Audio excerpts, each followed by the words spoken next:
في مشهد بدأ أقرب لحكايات الغموض الشعبية، فوجئ أهالي قرية مصرية باكتشاف غير مألوف داخل مقبرة قيل إنها لم تفتح منذ 5 سنوات.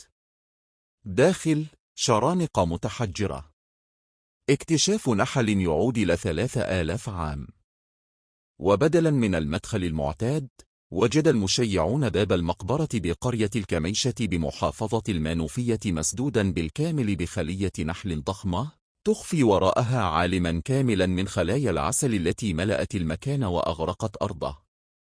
هذا الاكتشاف الغريب أثار دهشة الأهالي وفتح باب التساؤلات: كيف يمكن للنحل أن يستوطن مقبرة مغلقة بإحكام؟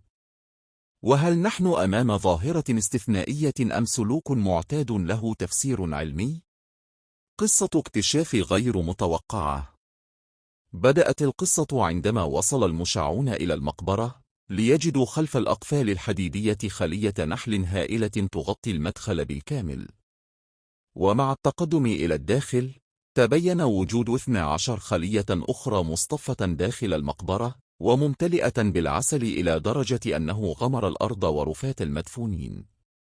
وبسبب استحالة الدخول، اضطر الأهالي إلى دفن المتوفى في مقبرة مجاورة، ثم استدعوا فريقا متخصصا في تربية النحل لإزالة الخلايا.